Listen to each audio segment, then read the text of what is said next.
Olá, boa noite. A luta contra o racismo está varrendo o planeta. Indignação, revolta, dor e a exigência de um mundo sem preconceito. Desde o assassinato brutal de George Floyd, um cidadão negro, por um policial branco em Minneapolis, nos Estados Unidos. E é por isso que o Globo Repórter de hoje vai abrir espaço para um debate que você precisa ver. São colegas nossos aqui da Globo que sabem perfeitamente o que é enfrentar o racismo. Heraldo Pereira, apresentador do Jornal das 10 da Globo News. Zileide Silva, repórter do Jornal Nacional e ex-correspondente da TV Globo em Nova York. Maria Júlia Coutinho, apresentadora do Jornal Hoje. Aline Midley, apresentadora do Edição das 10 da Globo News. Flávia Oliveira, comentarista de economia da Globo News. E Lilian Ribeiro, repórter e apresentadora da Globo News. O debate foi ao ar anteontem no programa Em Pauta da Globo News, o nosso canal de notícias na TV por assinatura.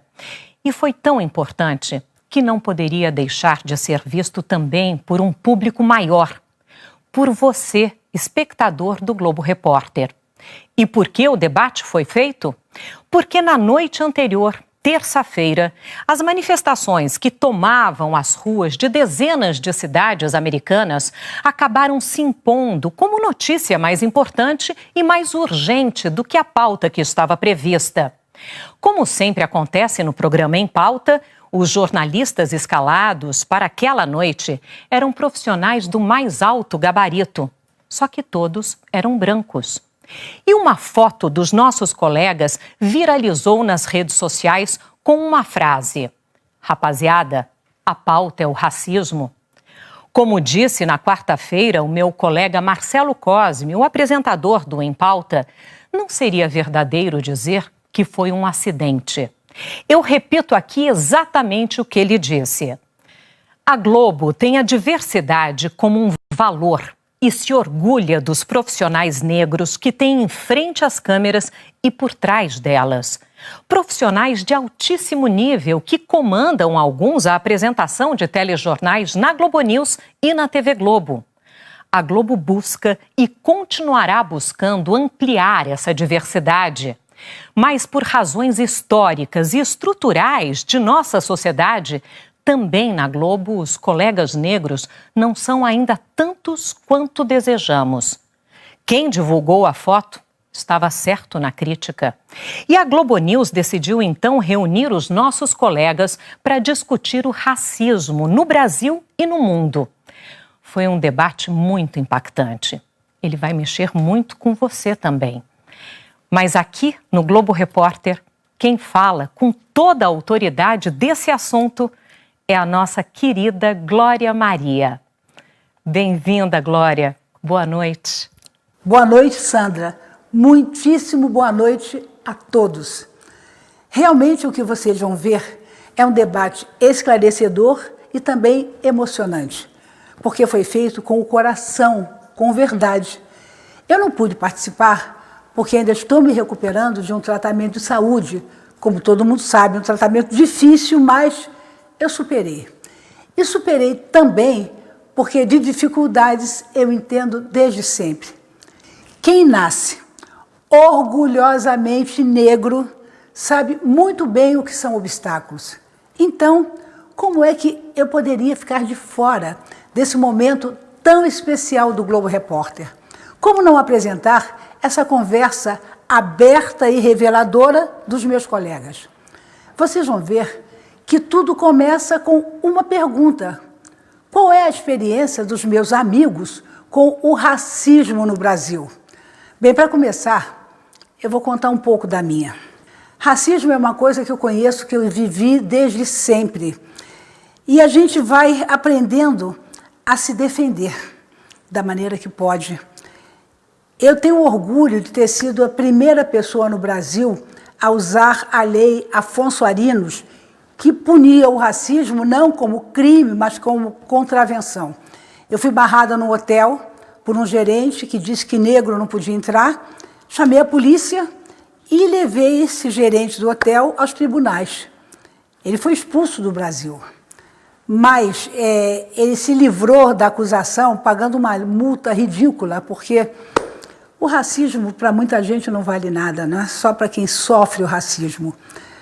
Mas isso é uma coisa que eu vou ter que viver ao longo da minha vida. O difícil para mim agora é contar para as minhas filhas, explicar para elas o que é o racismo no momento que elas estão assistindo a essas manifestações nos Estados Unidos e em vários países. Elas perguntam: mamãe, isso tudo está acontecendo, ele morreu, ele foi assassinado porque ele era negro? E eu tenho que dizer, foi por isso. Mas eu espero que quando elas crescerem, elas agora estão com 11 e 12 anos, a gente esteja vivendo num mundo melhor. Eu não sou muito otimista, mas eu acredito que um dia todo mundo vai ser visto como igual. Ninguém vai ser discriminado por causa da cor da pele. Tomara que as minhas filhas não precisem viver o que a gente negro vive hoje.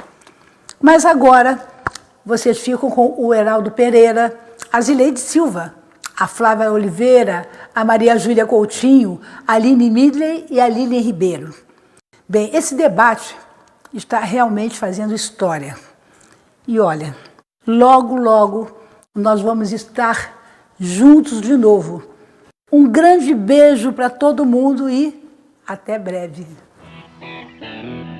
Todos nós temos acompanhado, nós temos feito uma longa cobertura jornalística no seu interesse, no interesse da cidadania, das manifestações raciais nos Estados Unidos.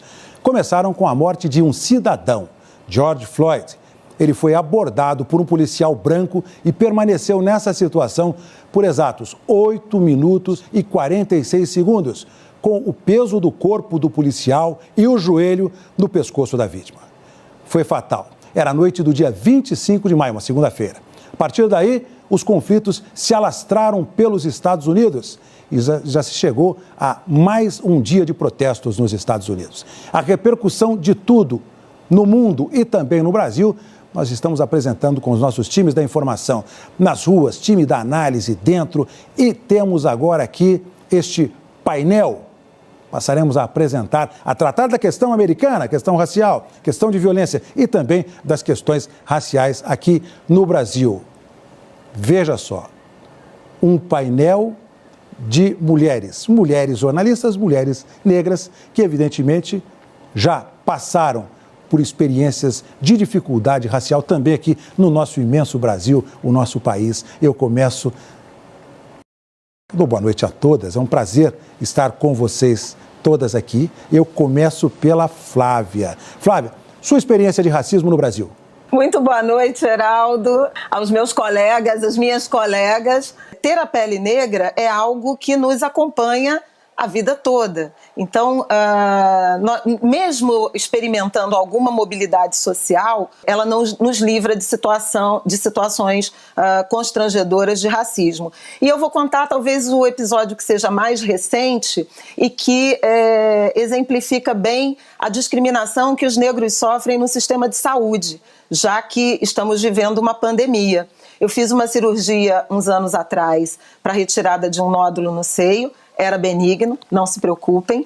E ao me internar, como eu sou uma mulher de candomblé e era uma sexta-feira a cirurgia, eu estava vestida de branco. No quarto do hospital de classe média alta da Zona Sul do Rio, onde me internei, a enfermeira que foi fazer preencher o questionário pré-intervenção, me viu vestida de branco, uma mulher negra, e perguntou: ué, a dona Flávia já foi para o centro cirúrgico? E eu respondi: sou eu, a dona Flávia. Aí ela disse: nossa, é que você parece tão bem que eu não achei que fosse a paciente. Uma mulher vestida de branco num quarto de hospital de rico é naturalmente a acompanhante da madame e nunca a paciente. Esse é o retrato do racismo brasileiro. Velado, ora escancarado. Da Flávia, eu vou a Zileide, que está aqui tantos anos junto com a Zileide nessa cobertura do dia a dia, dos fatos jornalísticos. Sua experiência de racismo no Brasil, Zileide? Oi, Heraldo, boa noite a todos, para minhas colegas aí. Eu tenho uma experiência já repórter da TV Cultura de São Paulo, e eu fui até a Fiesp, a Federação das Indústrias do Estado de São Paulo, você conhece muito bem, Heraldo, a Maju também, para entrevistar o presidente. E eu estava com um cinegrafista branco, o Ricardo Arter, né, um cinegrafista loiro, de olhos azuis. Aí, enfim, eu entrei e a secretária não se dirigiu a mim. Ela só conversou com o cinegrafista, com o Ricardo, e aí, de repente, a porta abriu e saiu o presidente da Fiesp, veio, me deu um abraço, falou: Zileide, que ótimo você aqui, tal. Eu só olhei para a cara dela, ela completamente constrangida. O que eu fiz, Heraldo? Eu levantei o nariz, porque não dá para aceitar esse tipo de situação em nenhum momento. E eu falo isso porque eu quero que colegas negras e colegas negros como eu saibam que não dá jamais para baixar a cabeça, em nenhum momento e nenhuma hipótese. Mas eu nunca esqueci esse momento. Heraldo. Lilian Ribeiro. Heraldo, boa noite a essas queridas e tão admiradas colegas. É uma honra estar aqui nesse Em Pauta no dia de hoje. Acho que a imagem do racismo no Brasil, para mim, está no olhar. Está no olhar de quem não nos vê ou no olhar de quem nos vê em determinados lugares. Então, a Zileide falou da experiência dela. Eu tenho uma tática já, que é sempre chegar de microfone em punho, para ninguém ter dúvida de que naquela situação eu sou a repórter, eu sou a jornalista. Sim, estou aqui para te entrevistar, para discutir temas relevantes com você, e sou também uma mulher negra. Então, esse olhar que nos acompanha, que muitas vezes nos acompanha dentro das lojas também, esse olhar, para mim, é a marca do racismo à brasileira. Maju Coutinho, a partir de São Paulo. Oi, Heraldo, boa noite para todos. Boa noite, a sua experiência, por favor. Primeiro quero falar que eu estou muito feliz de participar desse momento histórico, que isso se torne uma normalidade, isso é muito legal de estar junto com essas colegas competentes, negras. Eu acho que a minha experiência de racismo é desde o nascimento, é desde a infância. Eu tenho memórias muito de criança, de pequena, de 6 anos de idade, e uma coleguinha em escola particular ter perdido o estojo e, de repente, ela decidiu que eu peguei o estojo dela sem nenhum motivo. Ou, ao mesmo tempo, eu lembro de experiências, essa foi muito marcante, que eu já era adulta, estava na casa dos meus pais, que eles têm casa de praia no litoral norte aqui de São Paulo, Baraqueçaba. Eu passei na rua sozinha e, de repente, tinha um grupo de jovens brancos numa casa vizinha dos meus pais, mas acho que não sabia que nós morávamos lá. E começaram brincadeiras com barulhos de macaco, enfim. Eu sei que eu voltei daquela cena muito revoltada para a casa dos meus pais, comentei o que tinha acontecido, chorei, fiquei brava, mas eu também voltei à casa desses jovens, ao quintal, e estraguei as festas mesmo. Eu falei: olha, gente, isso que não pode se repetir, isso que vocês estão fazendo é uma atitude racista, é isso que vocês têm que tomar cuidado. Eu sei que todo mundo se assustou com a minha fala naquele momento. E como a Lilian falou, né, essa questão de você, às vezes, ter que estar com o microfone empunhado quando você é repórter da Globo para provar que você é repórter mesmo, né?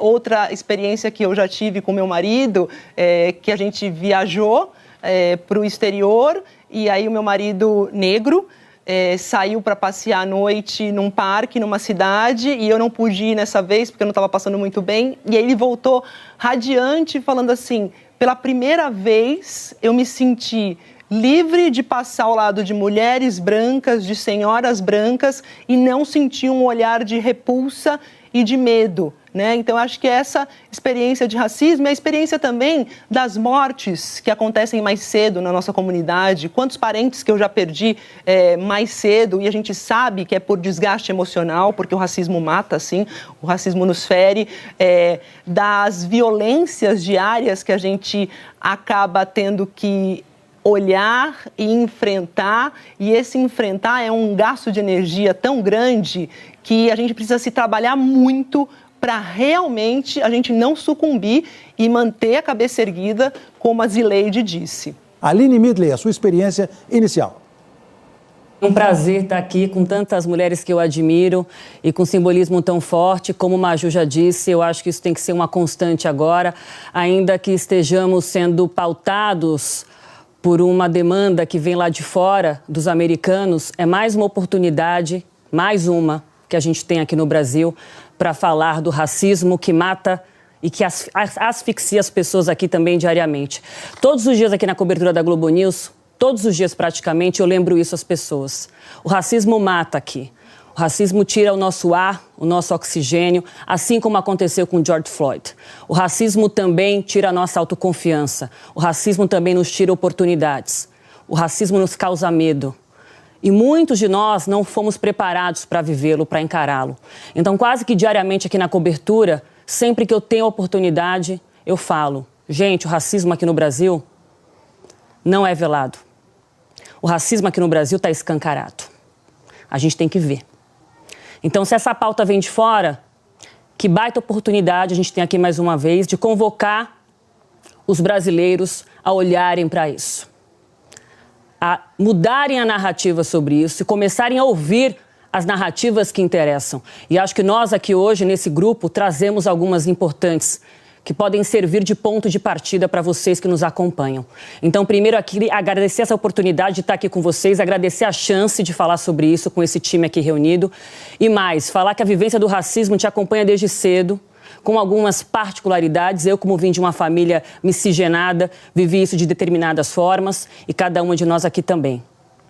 Eu, uma experiência marcante não faz muito tempo, com um ex-namorado, frequentando um clube muito bacana numa praia da Zona Norte aqui de São Paulo, do Litoral Norte. Eu estive nesse condomínio de piscina, muita gente abastada, com muito dinheiro, um lugar muito pautado por isso, pelas aparências. Eu era a única negra naquele lugar, como foi assim a minha vida inteira praticamente. Na escola eu era a única, na universidade eu era a única. Então, isso não era novidade para mim, mas naquele lugar ali, cercada pela família dele, eu achei que estava tudo bem. Quando eu cheguei na piscina, acompanhada das sobrinhas dele, todas brancas também, eu praticamente fui barrada pelo segurança do condomínio para entrar na área da piscina, porque ele achava que eu era uma babá. Isso não foi vocalizado, mas isso ficou evidente. E aí meu namorado, que na época, né, hoje é o meu ex-namorado, mas na época estava comigo do lado e é branco, falou: ele nem precisou falar, o segurança olhou para mim, pediu desculpas e eu passei. E trazendo um pouco para a trajetória jornalística, quando eu fiz a transição da produção dos bastidores para o vídeo e eu virei repórter, eu era muito boa produtora, isso eu tinha 22 anos, já faz mais de 15 anos, me entreguei aqui, entreguei minha idade. Mas o meu chefe na época dessa empresa, dessa emissora, me disse: Aline, eu só acho que a gente precisa mudar algumas coisinhas. Eu falei: em que sentido? Ele falou: não, assim, umas coisinhas, porque você sabe, você é bonita, você tem presença, sua voz é boa, mas, sabe, assim, o cabelo, eu não sei, sabe, eu acho que não vai ser bem assimilado isso, eu acho melhor. Aí eu falei para ele: então não é aqui que eu vou começar. E depois eu acabei começando num outro lugar e a vida dá voltas, né? Depois de poucos anos eu fui chamada para voltar a essa emissora e não voltei. Por algumas dessas razões, claro, esse tipo de resposta que eu tive dele quando eu fui tentar dar um caminho adiante na minha carreira. E fico até hoje me perguntando, quando ele me vê no ar, o que será que ele sente? Até porque me procurou depois disso outras 2 vezes para que eu voltasse a esse canal. Então, eu até fico emocionada de falar aqui sobre a experiência que o George Floyd teve, porque eu acho que a falta de ar que ele sentiu durante aqueles 8 minutos, a gente sente diariamente aqui. E todo mundo tem que sentir conosco, porque enquanto as pessoas estiverem morrendo daquela forma, e elas estão, não pode estar bom para ninguém, Heraldo. E me sugeriram que também contasse a respeito da minha experiência, senão fica parecendo que eu não tenho experiência com a questão racial. Eu digo sempre que os negros, e as negras especialmente no Brasil, a situação da mulher negra é muito pior do que a situação do homem negro no Brasil, que já é uma situação de muita dificuldade, de muito enfrentamento. Quem é negro no Brasil, quem é negra no Brasil, enfrenta a questão racial todo dia, a todo momento, tem barreira racial. Num país com essa diversidade, num país com esta maravilha que é o nosso imenso Brasil e que a gente vai construir coisas boas nesse país, negros e brancos. Aline, Flávia, Zileide, Lilian, Maju. Que painel. Contando as experiências de cada uma, eu também contei a minha. Nós vamos trazer já uma experiência de Carlos de Assunção, poeta da Franca, do interior de São Paulo, que diz, este poeta diz o seguinte: o racismo é ruim para todo mundo, é ruim inclusive para o racista. Para as experiências sobre o racismo nos Estados Unidos, no paralelo com o Brasil, eu vou a Flávia Oliveira e lembro, há grandes manifestações nos Estados Unidos a partir da morte do George Floyd. Qual é o paralelo que você faz, Flávia, com o Brasil? Lembrando que nos Estados Unidos, os negros são minoria, tem 12,5% a 13% da população. Não é essa maioria que somos no Brasil.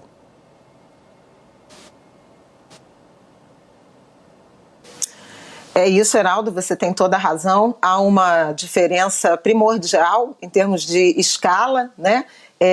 E quem já teve a oportunidade de visitar os Estados Unidos se espanta com essa diferença. Como os negros são mais visíveis na sociedade americana que na brasileira, em várias camadas, né, dessa sociedade americana, já elegeram inclusive um presidente, uma família negra na Casa Branca, elegeram e reelegeram, e no caso brasileiro, os negros vivem em alguma medida confinados, né, a posições, a profissões, a salários, a inserção no mercado de trabalho, posições subalternizadas. Acho que essa é uma grande diferença de avanços democráticos e de direitos que a população negra americana alcançou e a brasileira ainda não, né? A nossa democracia, ela ainda é abundante em exclusão e não em direitos.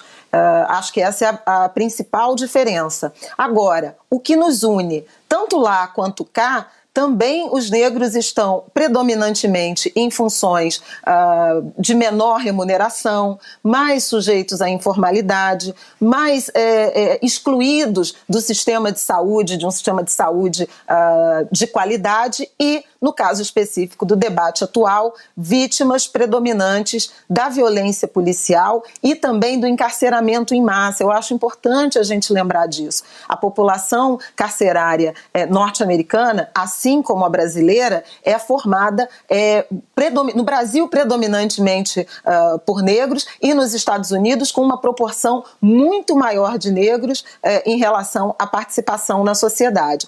Isso sugere, Heraldo, sugere não, escancara, expõe essa assimetria de direitos. Os direitos sociais, os direitos econômicos, eles são solapados da população negra e o sistema jurídico, policial, legal não garante proteção e liberdade como garante a pessoas, a cidadãos de outras etnias. A violência policial flagrante lá, que tem sido alvo de muitas manifestações ao longo das últimas décadas, né? Mas eu preciso lembrar que, enquanto nos Estados Unidos a polícia no ano passado matou cerca de 1.100 pessoas, precisamente 1.099, apenas no Rio de Janeiro, no ano de 2019, a polícia matou 1.814 pessoas, um recorde histórico, o maior número desde 1991, início da série do Instituto de Segurança Pública,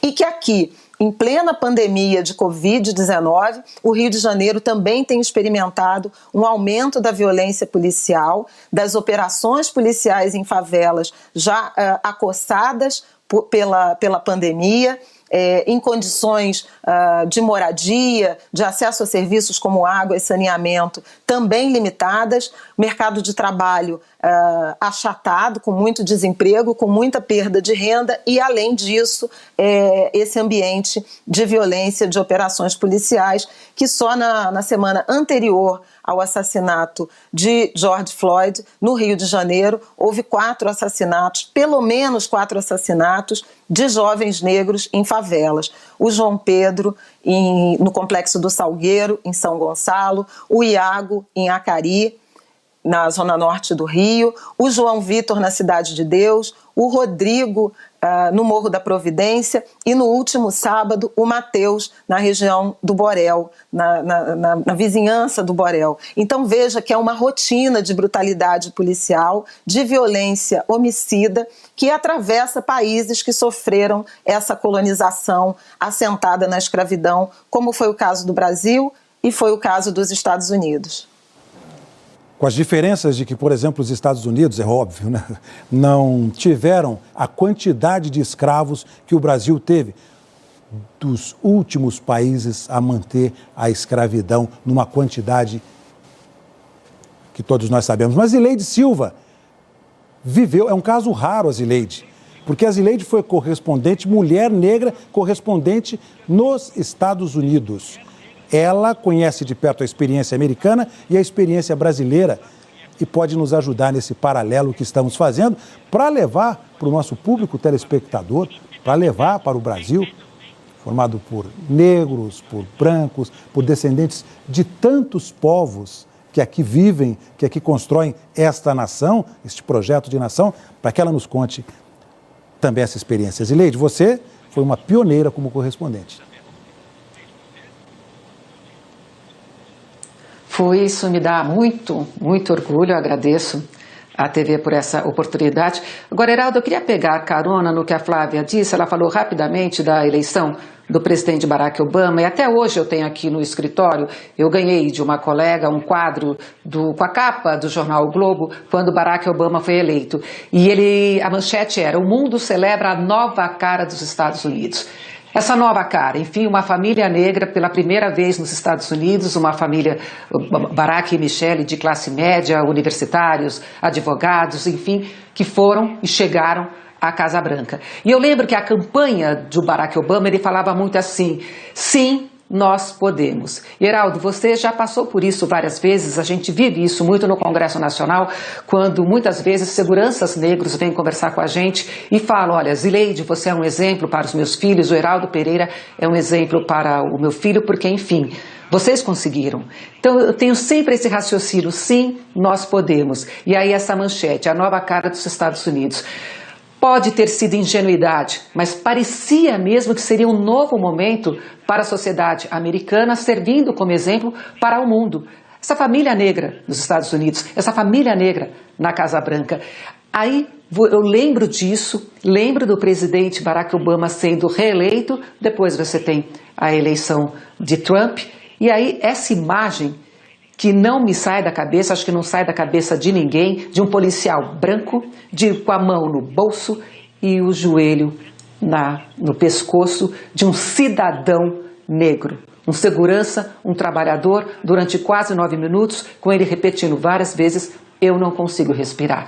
O que eu penso, essa nova cara dos Estados Unidos, então ela não aconteceu. O que todos comemoramos lá atrás, o que todos pensamos que realmente essa família negra na Casa Branca seria responsável por um novo momento, não apenas nos Estados Unidos, mas no mundo, isso não aconteceu. Eu não estava lá, já tinha voltado para o Brasil quando da eleição de Barack Obama, acompanhei todo o mandato dele, acompanhei agora o livro de Michelle Obama, o documentário que ela fez, veja essa força que eles ainda tentam manter, esse exemplo que eles têm que incutir na sociedade americana e, por que não, na nossa. Eu acho, até as colegas podiam comentar também, se você permitir, que foi talvez um pouco de ingenuidade minha, mas como eu acreditei naquela manchete do jornal O Globo, a nova cara dos Estados Unidos. Não é o que nós estamos vivendo nesses últimos dias, com todas essas manifestações que pedem apenas isso: respeito. Heraldo. Todas elas, a Maju está ali, todas elas, a Lília, a Maju, a Aline, todas elas aproveitando o gancho da Flávia e os seus, Zileide, vão a esses comentários. Aline? E eu, inclusive, Zileide, li agora há pouco, demorei para ler porque fiz muitas anotações, né, na biografia da Michelle Obama, em que ela fala muito sobre isso, porque quem abre os caminhos precisa de muita força, né?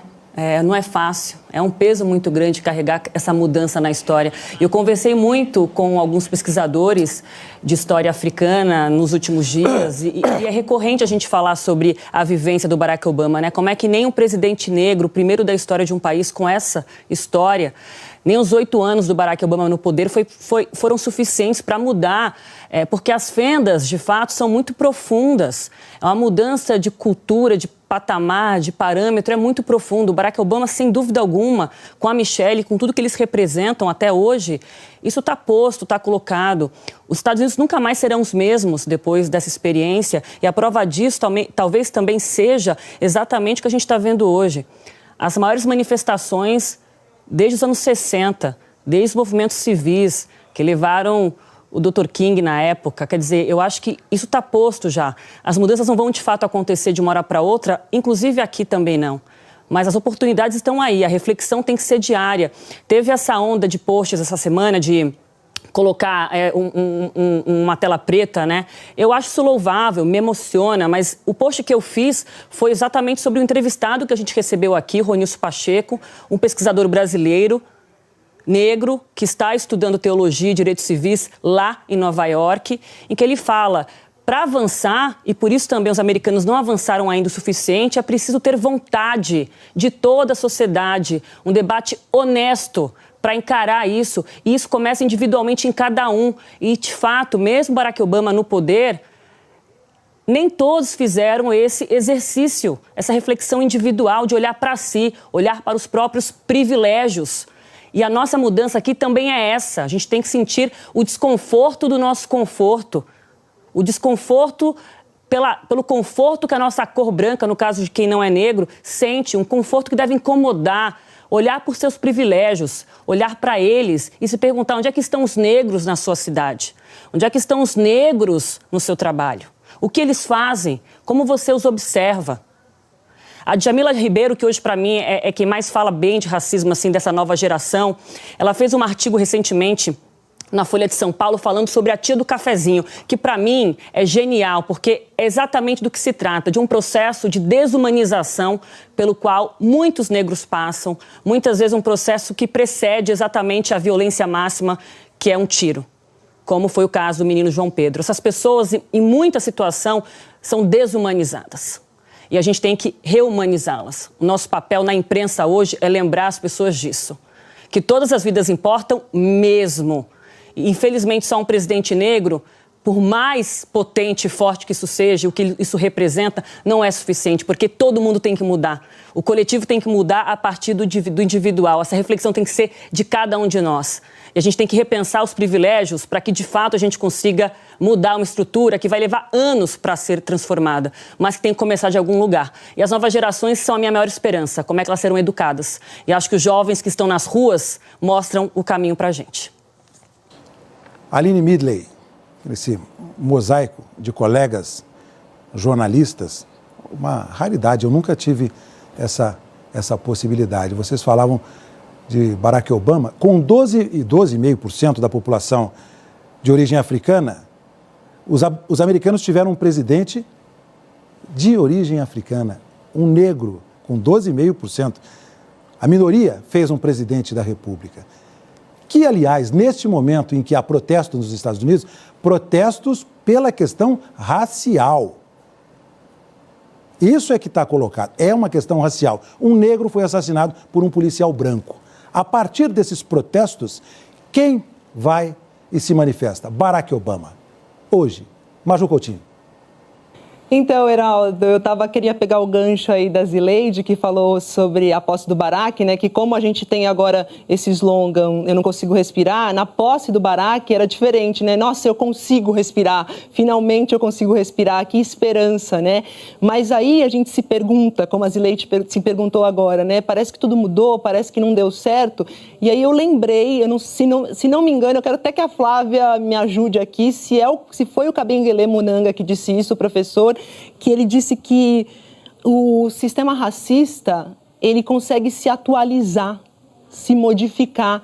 Então, a gente precisa ficar atento a isso, porque cria novas formas. Então, aquela esperança, de repente, que a gente teve lá, ela some porque se atualiza esse sistema racista perverso, modifica, cria garras, e a gente precisa estar de olho, atento, e como a Aline citou aqui também, as outras colegas citaram, não só o movimento negro, todos, brancos e negros, para a gente conseguir virar o jogo.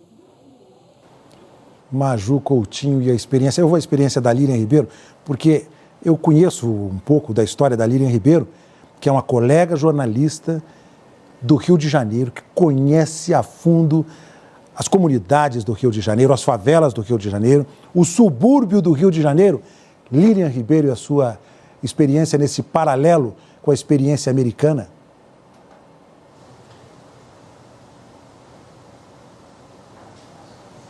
Os colegas estavam falando, estava lembrando aqui de uma fala que eu ouvi ontem de um radialista americano, negro, bem-sucedido. A gente sabe, os Estados Unidos aderiram a políticas afirmativas bem antes da gente. Eu, por exemplo, sou da primeira turma da política de cotas da Universidade do Estado do Rio de Janeiro, primeiro ano em que essa política começou a funcionar aqui no Rio, e lá nos Estados Unidos essa é uma política já de muitos anos, né? E esse radialista bem-sucedido vive num bairro nobre nos Estados Unidos, e ele estava contando que um dia ele estava com um amigo que mora no mesmo condomínio, só que mora numa casa a algumas quadras. E aí eles decidiram buscar alguma coisa nessa casa do amigo. E aí no caminho ele começou a pensar, vai dar problema. O medo dele não é o medo que qualquer brasileiro talvez tenha ao andar numa grande cidade, à noite, de ser abordado por um assaltante, por um criminoso. Ele tem medo da polícia. Por que dois homens negros estão andando aqui num bairro nobre? Então, apesar das diferenças estruturais nos Estados Unidos e aqui no Brasil, a gente sabe que são muito grandes também, mas os medos acho que são muito parecidos, né? Esse medo da abordagem policial, isso é inaceitável. Por que eu estava também conversando com uma amiga, agora trazendo um pouco a experiência aqui para o nosso Rio de Janeiro.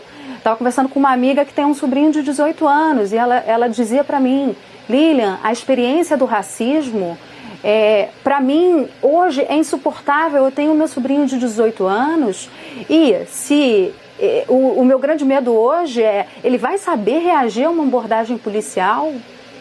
Se a gente continuar como sociedade admitindo que esse medo é um medo possível, a gente vai falhar completamente. Né? E todas as tentativas de transformação vão por água abaixo. É preciso essa reflexão, como acho que foi a Aline que falou, né? A gente reconhecer, ter desconforto no nosso conforto, todos nós. Eu, por exemplo, tenho a pele mais clara do que muitos negros. Então, para mim, o racismo talvez seja até mais brando do que talvez não, com certeza, do que para as outras pessoas. Então, cada um reconhecer essa sua posição e a gente fazer um pacto como sociedade do que a gente quer mudar, Heraldo. Porque tem, antes de a Maju, só para fechar esse comentário da Lilian, porque tem aquela história do moreno claro, né? O moreno, esse teve sorte, foi moreno claro, né? As pessoas mais escuras, tem essa gradação. Numa sociedade que é miscigenada, a nossa beleza é miscigenação. Eu estou provocando as minhas colegas aqui, a Flávia pede, a Maju pede, vamos lá. Por favor.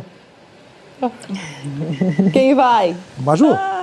Não, gente, vamos abrir o coração aqui, meninas. Não, Heraldo, eu lembrei de uma coisa muito importante aqui que você falou logo de experiência do racismo, que é a experiência mais dura, eu não sei se minhas colegas passaram por isso, mas a experiência de você refletir, né? Eu vou botar uma criança negra nesse mundo que é racista, que às vezes tende ao fascismo. Eu já conversei com outras mulheres negras, eu também já tive essa dúvida. Isso é cruel, você pensar nisso, né? Do medo, como a Aline, minha colega do Rio, falou, da abordagem policial, de como essa criança tem que ser criada cheia de cuidados. Então, olha, se a polícia chegar, haja assim, haja assado. Isso é de uma crueldade que as pessoas têm que aprender, têm que refletir junto com a gente, porque não é normal isso. Não é normal uma mulher que pensa em ser mãe ter medo de ser mãe por causa da cor da pele do filho. E isso acontece, eu já conversei com amigas que tiveram esse medo. Flávia Oliveira.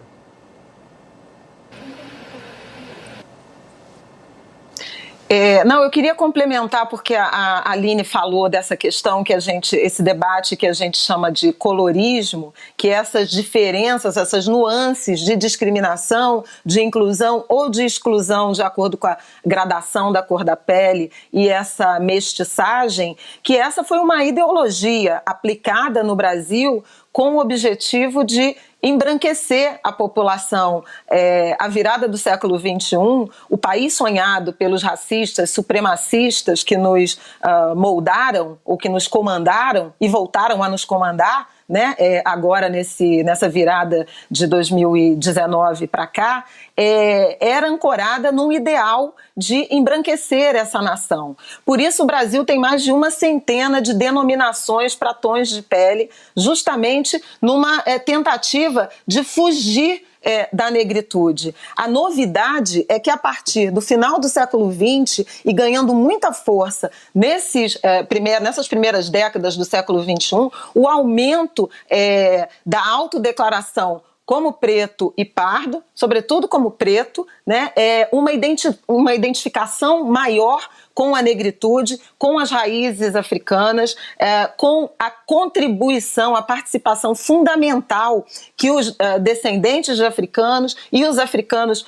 escravizados tiveram na formação desse país em todos os níveis e não apenas no futebol ou na música ou no samba, sobretudo nisso, nessa nossa arte, a arte que apresenta o Brasil ao mundo é uma arte negra, mas nós tivemos contribuições fundamentais na luta por liberdade, na ciência, na engenharia, na literatura. Grandes dos nossos nomes, Machado de Assis, o primeiro deles, são autores da literatura brasileira, são autores negros que tiveram o seu tom de pele invisibilizado em razão do racismo brasileiro. E eu te peço 1 minuto mais, Heraldo, para comentar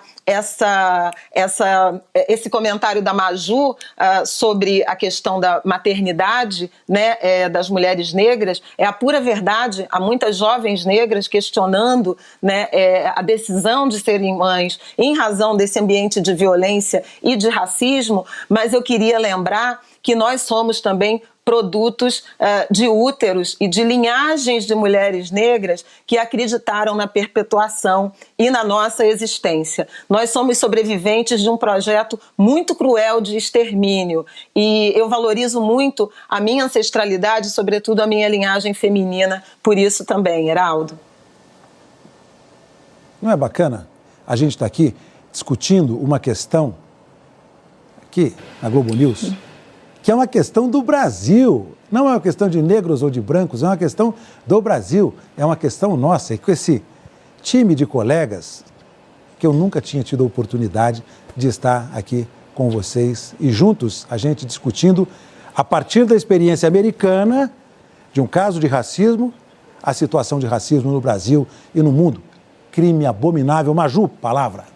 Primeiro, eu esqueci, Lilian, desculpa que eu chamei você de Aline, é que a emoção é tão grande aqui de estar com vocês, mas é Lilian, minha querida, beijo. Desculpadíssima. É muito amor, Lilian, que a gente está mais pertinho, tá tudo certo. E, Heraldo, é importante destacar também, eu acho, nessa conversa, e jogar para minhas colegas aqui, que também a gente precisa discutir isso, e não baseado apenas na experiência americana ou no policial branco americano que sufocou um cidadão negro. A gente tem que cada vez mais olhar para os nossos João Pedros, para as nossas Ágatas. Isso se faz fundamental, a gente encarar esse tema aqui, porque parece que quando a gente fala dos Estados Unidos, a gente encara de uma maneira às vezes mais proativa, e quando é a questão brasileira, a violência policial brasileira que extermina, na maioria das vezes, negros, a gente um pouco que se esconde. Não? Então, acho que é hora de abrir essa janela mesmo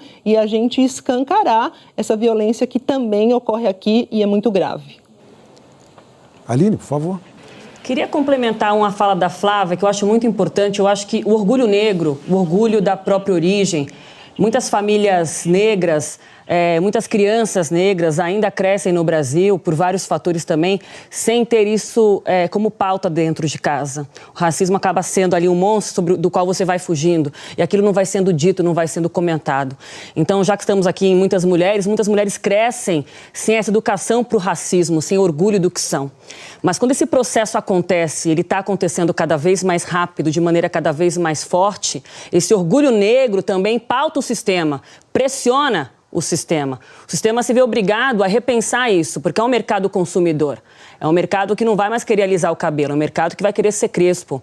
É um mercado que vai querer maquiagem adequada para a pele não ficar cinza. É um mercado que cresce no orgulho, na consciência também, não só na estética. E começa a exigir mais também, começa a falar mais alto. E aí começa a ser ouvido, porque não tem jeito, uma hora começa a ser ouvido. E aí o sistema começa a mudar. E aí você vai mobilizando as pessoas em volta de você. E aí o sistema vai se modificando. Você faz uma provocação para uma amiga que começa a pensar, mas para aí, como é que é no meu trabalho? Existe alguma política voltada para isso? Existe um olhar para a diversidade? E na minha universidade? Como é que eu olho a tia do café? Como é que eu olho para o segurança? Como é que eu observo essas pessoas? Por que elas estão lá e eu estou aqui? Então, acho que o reconhecimento da própria história, o orgulho disso, tem um impacto direto nesse sistema que a gente quer modificar. Então, acho que ter orgulho da própria história, ter orgulho do que é, do que tem como cor, como história, é fundamental. E muitas crianças não tiveram essa oportunidade, mas, felizmente, estão tendo cada vez mais. E acho que João Pedro tem que nos colocar nas ruas, urgentemente. Não, e ponderando aqui, Tairaldo, quando eu falo nas ruas, é uma maneira de falar de mobilização. Obviamente, estamos no meio de uma pandemia, não estou aqui convocando as pessoas a irem às ruas neste momento, mas uma reflexão de convocação, de rebeldia no sentido mais bonito que essa palavra tem, de falar, não, isso não pode. A gente tem que se mobilizar nas redes agora, onde é o momento, e pensar como é que a gente vai se comportar depois, quando a gente tiver a chance de se unir também no asfalto. Na linha do que diz o poeta Carlos de Assunção, o racismo é ruim também para o racismo, que, segundo ele, é um coitado. Mas vamos falar de um ícone Carlos Assunção, poeta nosso do Brasil, negro. Vamos para o ícone da questão americana. Falamos há pouco sobre o ex-presidente americano Barack Obama. Nós vamos ver agora, com as colegas, com vocês, sobre o momento em que os Estados Unidos estão enfrentando uma fala de Barack Obama. Vamos então acompanhar. What has happened over the last several weeks is challenges and structural problems here in the United States have been thrown into high relief. They're the outcomes not just of the immediate moments in time, but they're the result of a long history of slavery and Jim Crow and redlining and institutionalized racism that too often have been the plague, this original sin of our society. And in some ways, as tragic as these past few weeks have been, as difficult and scary and uncertain as they've been, they've also been an incredible opportunity for people to be awakened to some of these underlying trends. And they offer an opportunity for us to all work together to tackle them, to take them on, to change America and make it live up to its highest ideals. And part of what's made me so hopeful is the fact that so many young people have been galvanized and activated and motivated and mobilized. Because historically, so much of the progress that we've made in our society has been because of young people. Dr. King was a young man when he got involved. I want you to know that you matter. I want you to know that your lives matter, that your dreams matter. And so I hope that you also feel hopeful, even as you may feel angry, because you have the power to make things better. Quem conhece de perto este território e essa população, Zileide Silva, discurso de Obama.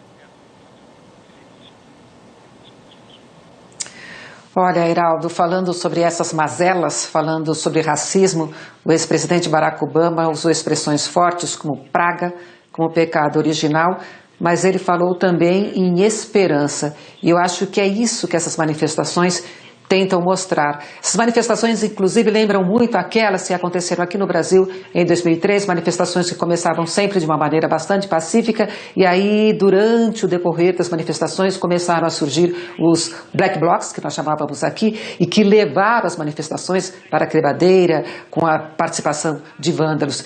O que eu estou acompanhando nos Estados Unidos, e ontem até acompanhando aqui na Globo News, eu lembro que em um determinado momento, uma manifestação em frente à Casa Branca, já com grades cercando a Casa Branca, alguns manifestantes, vândalos, tentavam quebrar essas grades, essa cerca. E aí outros manifestantes pediam para que isso não acontecesse em hipótese alguma, porque o que eles querem ali é uma união que a gente sente às vezes quando um policial se ajoelha, ou quando um policial, essa cena também foi mostrada na Globo News, um policial abraça um manifestante, que até às vezes até esquecem as máscaras, que é um outro problema porque estamos vivendo essa pandemia do novo coronavírus. Mas essas imagens são muito fortes. Então nós temos sim os vândalos, mas temos esses manifestantes que não querem vandalismo, que querem apenas tentar essa união, tentar resolver esse problema histórico citado pelo ex-presidente Barack Obama como uma praga. Então, quando ele encerra esse depoimento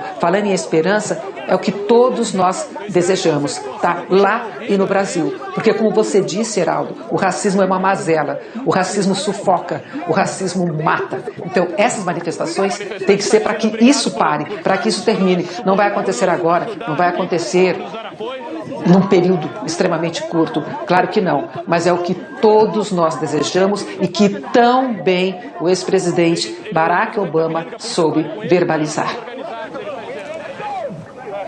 Enquanto você ia fazendo ia falando, Zileide, a gente ia mostrando as imagens do policial branco ali com os manifestantes negros, latinos, enfim, várias pessoas ali no momento de solidariedade. Tivemos também imagens parecidas em outras partes dos Estados Unidos. Tivemos em Miami, tivemos também em Portland, toda uma ponte tomada por manifestantes que se deitaram numa imensa ponte, aí estão as imagens, enquanto por cerca de 8 minutos, uma posição semelhante àquela que George Floyd foi assassinado pelo policial branco e ali permaneceram.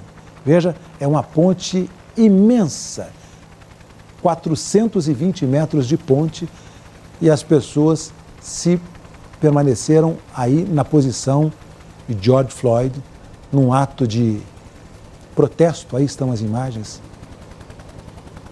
na cidade de Portland. Realmente uma cena muito marcante e que, evidentemente, que o ex-presidente Obama também teve acesso a esta cena na cidade de Portland e tantas outras cenas que impactaram o mundo. Eu deixo a palavra com vocês. Fábio?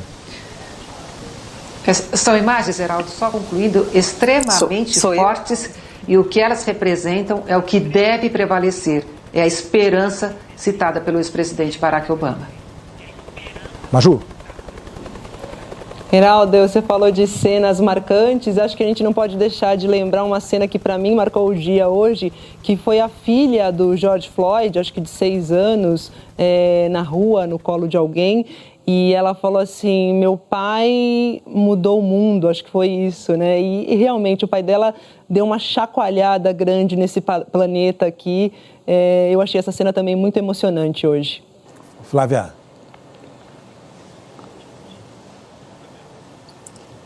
Oi, Heraldo. Bom, as duas imagens, as 3 imagens, Maju lembrou muito bem da filha do Floyd, mas esse flash mob, né, essa linguagem, a capacidade dessa geração de jovens, né, mundo afora, de produzirem imagens marcantes, dando um recado muito nítido, sem precisar emitir uma palavra, eu acho que é o grande símbolo desse momento. E não acho que foi à toa que o ex-presidente Barack Obama fez um discurso enfático e elogioso e de reconhecimento a essa juventude. Um dos momentos que me emocionaram desse discurso do Obama, foram vários, mas eu queria começar falando da juventude, já que a Zileide e a Maju trouxeram essas memórias, né, das manifestações. Ele disse da capacidade de ousadia, de criação, a potência da juventude ao longo do discurso, e lembrou que na origem do movimento pelos direitos civis, nos anos 50 e 60 nos Estados Unidos, estavam também jovens. Ele lembrou de Martin Luther King, ele lembrou de Malcolm X e se referiu a outros processos de transformação das sociedades capitaneados por jovens, movimento de mulheres, os movimentos pelo meio ambiente, de modo geral, e muito recentemente também protagonizado pelos jovens. A gente pode citar a Greta nessa onda mais recente. Mas veja, Malcolm X e Martin Luther King foram assassinados aos 39 anos. Portanto, eles tinham décadas, já mais de década de ativismo e de uma militância que começou muito cedo. Angela Davis, aos 26 anos, era considerada, por pertencer ao Partido dos Panteras Negras, uma das 10 pessoas mais procuradas pelo FBI, né? Então veja que há um vigor e uma potência de transformação que parte da juventude, e o Barack Obama, ele soube identificar isso com muita precisão. Então, um discurso que apelou ao diálogo, à esperança, um recado dizendo que essa mobilização da juventude, e ele foi muito feliz também quando disse que nesse momento marcham jovens de todas as etnias. 6 anos atrás, em 2014, logo após os assassinatos de Eric Garner e Michael Brown, que ele citou como sendo o ponto de partida de um chamamento de uma comissão para analisar a violência policial, ele, Obama, quem marchava nas ruas era basicamente a juventude negra, as comunidades negras americanas, ainda que por várias cidades. A novidade dessa vez é uma juventude colorida marchando, e me parece que por empatia, Heraldo, mas também por empatia com essa violência que atinge fortemente aos negros, mas também por uma certa identificação com uma sociedade, um arranjo político, um acordo político e econômico que não representa essa juventude, que não entende essa juventude e que não opera na direção de políticas para a juventude. Não é à toa que jovens em várias partes do mundo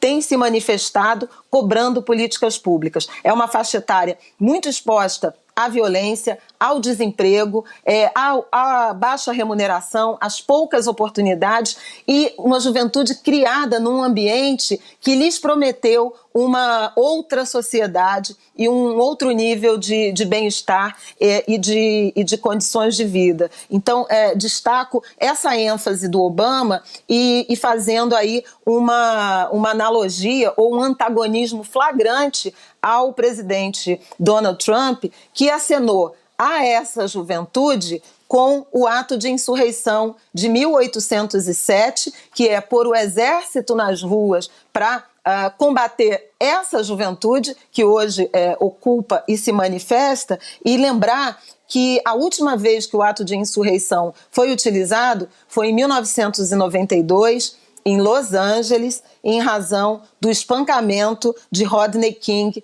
por policiais também. Então veja a diferença de um líder que procura ouvir o seu povo, e o seu povo se manifestando na sua diversidade, que é uma riqueza, e um líder autoritário e violento que quer responder com a força da lei a uma juventude tão vibrante, um ativo tão valioso para os Estados Unidos quanto para o Brasil. Eu lembro que o Brasil hoje vive o pico da sua da sua população jovem, de 15 a 29 anos, são praticamente 1 em cada 4 brasileiros, e a gente precisa também dar atenção, ouvir e criar políticas públicas de inclusão e de bem-estar para a nossa juventude.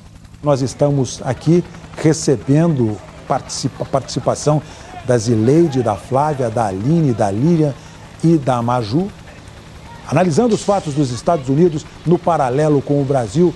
Eu vou para a Aline porque tivemos a fala do ex-presidente Barack Obama e consta pode ser lenda, um pouco da lenda, da crônica política, que um dia o presidente Barack Obama teria dito: olha, eu até me pareço aí muito com brasileiro, aparentemente eu passo por brasileiro. O presidente Barack Obama é um caso de uma pessoa de origem miscigenada, o pai africano e a mãe branca americana. Aline, discurso de Barack Obama. Heraldo, a gente vendo essa imagem, até se der para a gente recolocá-la, mas recuperando essa ideia do que... fazendo alguns paralelos e algumas analogias. Eu acho muito simbólico a gente falar sobre marcha, sobre pontes. Quando eu vi aquela imagem agora, linda, das pessoas deitadas sobre a ponte em Portland, me lembrei imediatamente, conectando isso com Barack Obama também, a partir dessa fala dele, desse discurso dele que a gente exibiu agora há pouco, me lembrei muito da marcha sobre a ponte de Selma, essa cidade do Alabama. É uma marcha histórica, feita lá atrás, liderada pelo Dr. King. Eu gosto muito de chamar ele assim. Uma marcha que simbolizava ali um passo importantíssimo, fundamental na luta pelos direitos civis, no caso, direito ao voto. E o Barack Obama refez esse caminho de Martin Luther King em 2015, no seu penúltimo ano como presidente dos Estados Unidos. Ele, Michelle Obama e uma multidão, uma imagem praticamente igual a de 50 anos atrás. Na época, foi o aniversário de 50 anos dessa marcha de Selma, era 2015. O Barack Obama fez essa marcha, fez um discurso e dizendo exatamente isso: a marcha não acabou, a marcha é longa. As pontes precisam continuar sendo feitas e refeitas. Isso que a Maju trouxe mais cedo. O sistema racista vai mudando, vai te enganando. Ele falou, nesse discurso, ele falou em Selma, em 2015. O racismo não acabou, o racismo continua e essa marcha precisa continuar sobre essas pontes. E as pontes também unem, ligam. Então, acho que essa imagem que chega de Portland também, ela tem um simbolismo muito forte, me lembrou Selma imediatamente. E não por acaso, o Barack Obama participou do aniversário de 50 anos dessa marcha em 2015. Foi um marco também da gestão dele. Então, eu acho que ainda que os avanços não tenham acontecido na velocidade que a gente deseja, inclusive aqui no Brasil, as marchas estão acontecendo, precisam ser renovadas e a gente precisa sempre lembrar que o sistema vai tentando se apropriar disso, vai tentando distorcer. Na cobertura aqui da Globo News, eu sempre lembro isso, dessas manifestações nos Estados Unidos. É claro que os atos de vandalismo acontecem, há situações de violência, mas elas não refletem a bandeira. E muitas vezes elas acontecem, essas movimentações mais violentas acontecem por grupos infiltrados que têm exatamente a intenção de criar essa associação, essa distorção do movimento dos direitos dos negros com a violência, com o distúrbio, com a desconfiança. Isso, gente, é uma armadilha. E a imprensa, principalmente, precisa estar muito atenta a isso, porque é a nossa cobertura que ecoa. A gente tem que mostrar, acima de tudo, sim, as situações que acontecem, a violência, condenar isso, mas valorizar, Heraldo, o joelho no chão, os abraços, porque são esses movimentos que refletem, de fato, essas bandeiras. Enquanto você faz a sua análise, nós temos imagens de prisão neste momento nos Estados Unidos, em Nova York, por isso que eu pedi para falar, para descrever as imagens que você estava fazendo a sua análise, mas nós estamos tendo prisões, possivelmente, o que tudo indica, nas proximidades do Central Park. 2 mulheres acabam de ser presas. Lilian Ribeiro.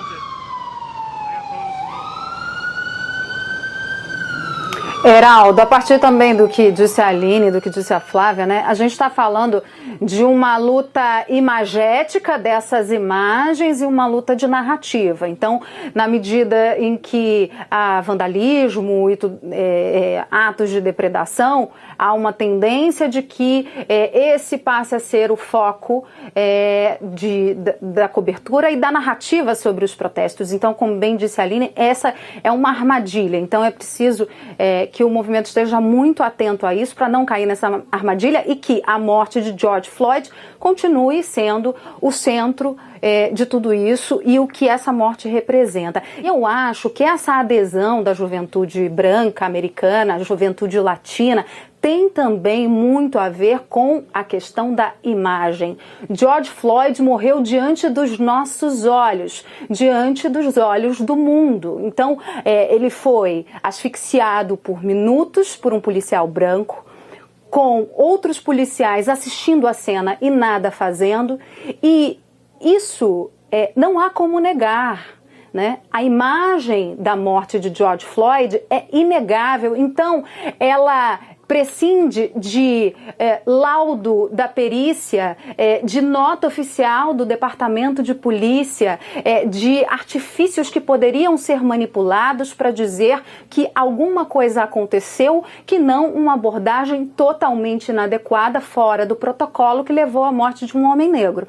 Então, essa imagem faz com que a juventude, especialmente a juventude, mas a população como um todo, é claro, mas a juventude que é essa que está nas ruas nos Estados Unidos, a juventude branca, a juventude latina, ela não tem como negar.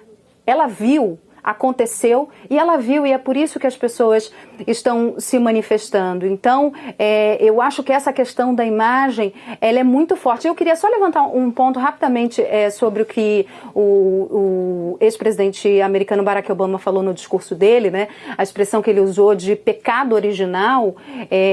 Quando a gente fala do fim da escravidão, e tanto lá nos Estados Unidos como aqui, a gente está falando de um povo inteiro que trabalhou por séculos e foi abandonado à própria sorte, né? Sem nenhuma indenização, vai lá e se vira. Foi assim que aconteceu e isso tem a ver com todos esses problemas que a gente vive hoje, Geraldo. Maju. A Lilian falou sobre a imagem, né, sobre a gravação. Eu lembrei uma frase que eu não sei se foi o Will Smith que falou, que os casos de racismo agora não é que acontecem mais, né, que eles estão sendo gravados, e isso é mostrado por mundo inteiro, como foi o caso do George Floyd. E lembrando ainda do discurso de Barack Obama, sempre num tom conciliador, né, ele pede para que as polícias revejam o protocolo de abordagem às pessoas, né? Ele fala que, claro, existem bons policiais, mas que esse protocolo seja revisto. E isso se faz urgentemente necessário, não só lá nos Estados Unidos, como aqui no Brasil também, a revisão desse protocolo policial. Como que é a abordagem das pessoas, por que a abordagem da pessoa negra é de uma maneira e da pessoa branca é de outra. Essa semana a gente teve um vídeo que viralizou, em que o empresário, foi denunciado, acho que por violência contra a mulher, um empresário branco. O policial chegou lá para atender a denúncia, o empresário falou barbaridades para o policial, que ficou parado, ouvindo a pessoa que estava descontrolada. Não acho que o policial deveria agir descontroladamente, mas por que com a ação diante de um empresário branco falando barbaridades é uma ação controlada e diante de uma pessoa negra da favela é uma ação brutalizada? Então esse protocolo da polícia precisa urgentemente ser revisto. Minhas colegas do jornalismo, que maravilha estar aqui com vocês. Nós vamos seguir com as informações, com a análise, mas a Flávia, pois não? Heraldo, é que isso que a Maju falou é tão oportuno, essa questão do protocolo policial, e aí eu queria só acrescentar, complementar com uma informação. No início dessa semana, o Instituto de Defesa do Direito de Defesa protocolou junto à Comissão Interamericana de Direitos Humanos um pedido para participar de um julgamento envolvendo exatamente essa arbitrariedade nas abordagens policiais. O caso é na Argentina, mas a expectativa é de que, se esse julgamento ele for bem sucedido, sob a ótica de exigência de revisão desses protocolos, ele pode ser reivindicado também para o Brasil, onde se faz abordagem policial sob o argumento de fundada suspeita. que naturalmente atravessa, né, os corpos negros. E em São Paulo existe uma informação de que no ano de 2019 a Polícia de São Paulo fez 15 milhões e 100 mil abordagens policiais. Só 0,8% resultaram em prisão em flagrante. Então veja que a gente pode mudar sim protocolo na direção de uma sociedade mais equilibrada, mais justa, sobretudo do ponto de vista racial. Heraldo. Flávia, Aline, Maju, Lilian e Leide. Que painel. E nós estamos aqui discutindo o racismo lá, o racismo cá. Nós temos algo emblemático, nós vamos ainda a análise das nossas colegas, esse painel de colegas aqui da Globo News, do Grupo Globo, enfim, as minhas colegas que farão a análise. Mas nós temos uma questão emblemática. Eu já contei para vocês a respeito de um poeta, o poeta de Franca, Carlos de Assunção. Maju conhece muito bem Zileide, Flávia, Aline, Lilian. Carlos de Assunção, 93 anos. Ele faz a ponte entre os Estados Unidos, ele diz que o sonho dele é conhecer os Estados Unidos. Ele faz a ponte entre os Estados Unidos e o Brasil, poeta negro. Nós estamos preparando um programa especial aqui na Globo News com Carlos de Assunção. E ele faz a ponte entre brancos e negros no Brasil. Vamos a um trecho de Carlos de Assunção, poeta. O negro é relegado à marginalidade, isso é horrível. O negro é relegado à invisibilidade. Ninguém toma conhecimento do negro, ninguém faz nada pelo negro. O negro é que vai ter que fazer por si mesmo. O racismo não faz só mal ao negro, não. O racismo prejudica todo mundo. O racismo prejudica o negro, prejudica o branco e também prejudica o país. Nós não podemos esquecer disso. O racismo, enquanto não for resolvida a questão da igualdade racial no Brasil, esse país vai patinar e não vai sair do lugar. 93 anos, Carlos de Assunção, poeta da Franca.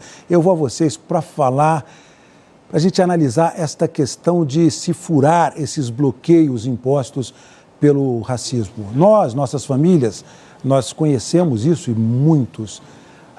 grande parte do público que nos assiste sabe dessa dificuldade que é furar bloqueios para chegar a determinadas posições no interesse de quem é negro, no interesse de quem é branco, no interesse do país. Como é que vocês veem isso? Começo pela Zileide. Primeiro, Heraldo, eu quero te fazer uma cobrança. Cadê esse programa? Poxa, como está demorando? Vamos trabalhar, Heraldo. Vamos botar esse programa no ar. Olha como é importante. Agora, depois da cobrança, tá? Sim, muito discretamente, eu queria retomar esse assunto e lembrar há pouco, a Maju falava desse empresário de Alphaville, região sofisticada de São Paulo, e a Flávia falava de um novo protocolo. Aí eu quero lembrar um caso que aconteceu aqui em Brasília. Um cidadão negro sendo agredido por 2 policiais brancos e um rapaz também negro fez essa imagem. Como é importante essa questão da imagem. Só que a imagem, o vídeo, de repente, ia para o chão, ele perdia o que estava acontecendo, e aí esse rapaz negro foi questionado. Por que ele não tentou ajudar esse cidadão que era agredido? E a resposta dele é muito forte, mostra, Heraldo, como é importante tentar furar esse bloqueio. Ele simplesmente respondeu: porque eu também sou negro e porque eu também fiquei com medo de ser agredido, como estava acontecendo com o outro cidadão. Como é forte? Porque, primeiro, lembrar por que está acontecendo tudo isso nos Estados Unidos nesse momento e chegando até aqui no Brasil, enfim, chegando no mundo. Porque é a imagem. Nós tínhamos a imagem dessa agressão desse policial branco agredindo a um cidadão, a um segurança negro. Aí nós temos essa imagem aqui desse cidadão negro sendo agredido por 2 policiais. E cadê? É essa a resposta que nós estamos cobrando e essa necessidade de que esse protocolo realmente mude. Por que os policiais fizeram isso aqui no Brasil, aqui em Brasília, porque eles acreditam na impunidade, porque eles têm certeza que nada irá acontecer com eles. Como está acontecendo nos Estados Unidos, o policial branco que matou está preso, que tem uma ficha corrida com pelo menos 17 agressões. Ele recebeu 2 advertências por escrito e uma advertência verbal. Não aconteceu absolutamente nada com ele até matar e agora preso. E os outros policiais que simplesmente acompanharam essa cena, com eles até agora não aconteceu absolutamente nada. Como a mudança desse protocolo, Flávia, é importante. Só assim conseguiremos tentar furar esse bloqueio citado pelo Heraldo Pereira. A pergunta é, como nós somos jornalistas há muito tempo, nossas famílias que enfrentamos esses bloqueios, como é que nós conseguimos furar esses bloqueios? E o complemento, como é que as empresas, como é que as instituições podem e devem fazer para contribuir para isso? Mas vocês vão responder logo depois do intervalo. A gente vai fazer um intervalo rapidinho para tomar um fôlego e volta já. Intervalo rápido. Não saia daí, a gente volta já já. Até já.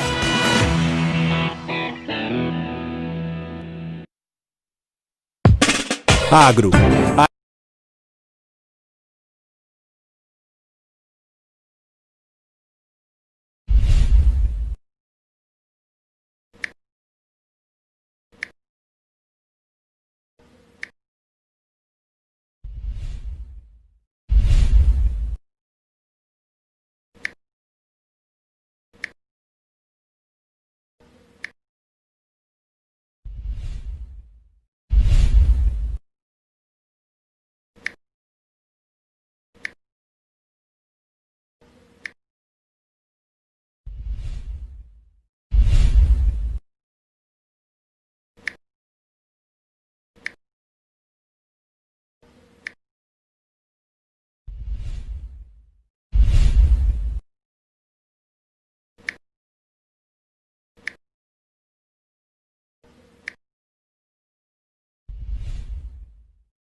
Estamos aqui com as nossas colegas e estamos repercutindo neste painel, estamos repercutindo todas essas questões. E a pergunta é, como é que as empresas, instituições, corporações podem e devem fazer para isso? Flávio Oliveira.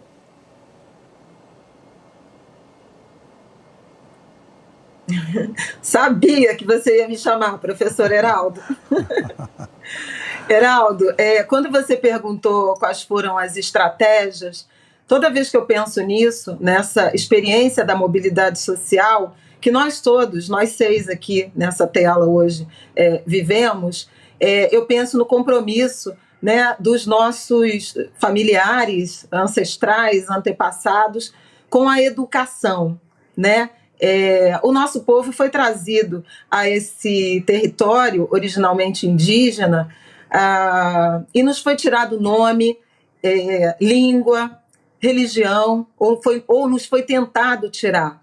E nós aprendemos, né? Acho que esse é um compromisso do povo negro. Vou aprender a ler para ensinar meus camaradas.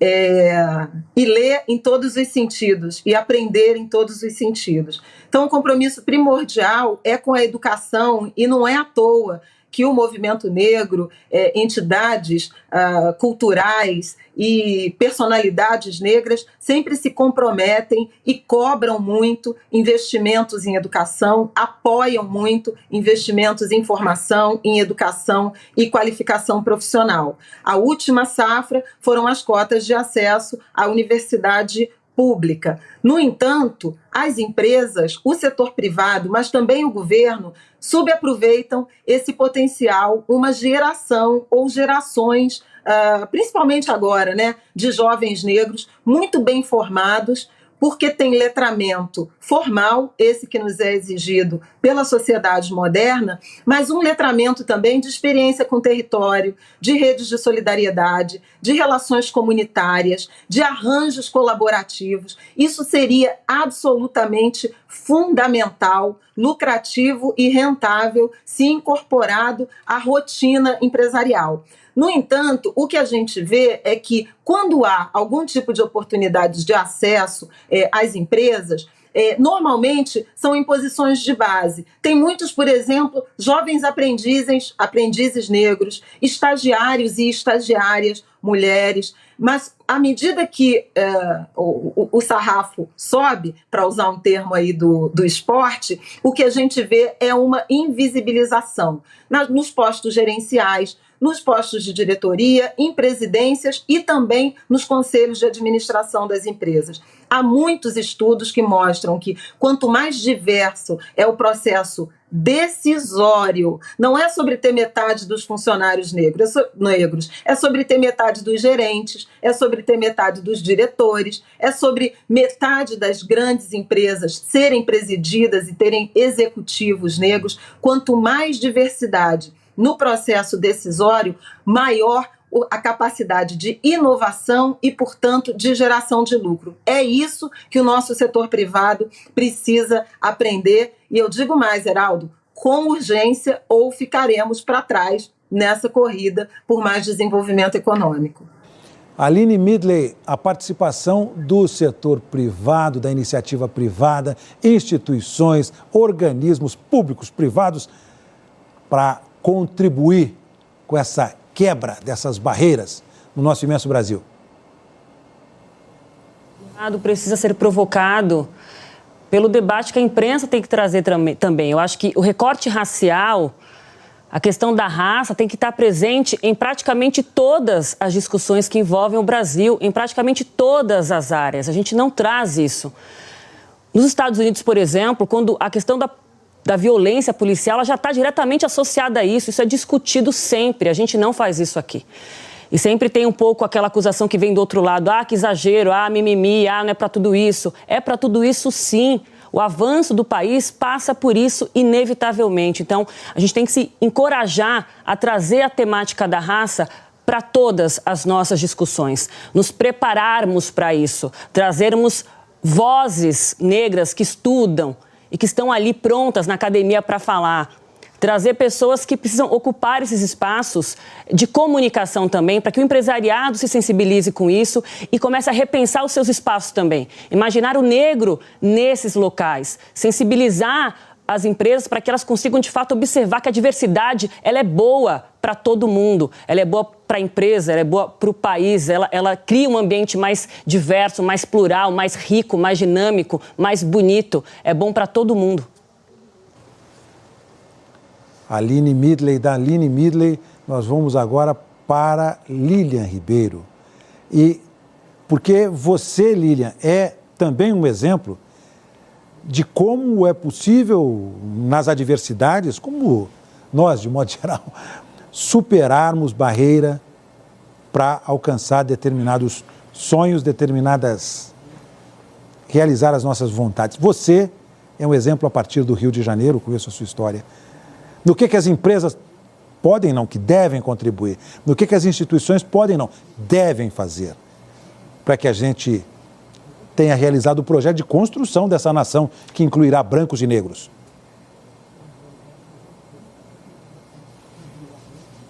Falando especificamente das empresas, acho que passa por repensar o recrutamento, né?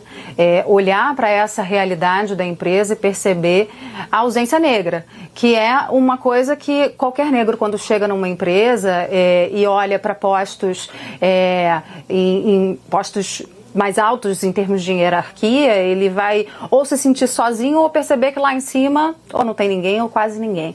Então, essa que é uma ausência que nós percebemos com muita clareza. Acho que os brancos talvez não tenham esse olhar. Então, é um exercício do olhar. Exercite o seu olhar. E você, negro, que, como eu, conseguiu alcançar o seu objetivo profissional, você aí que vai receber de alguém um pedido de indicação, indique um negro. Pense sobre isso. Vamos de mãos dadas caminhar. Heraldo. Maju, e você? Maju Coutinho, tá na Globo? Você está na Globo?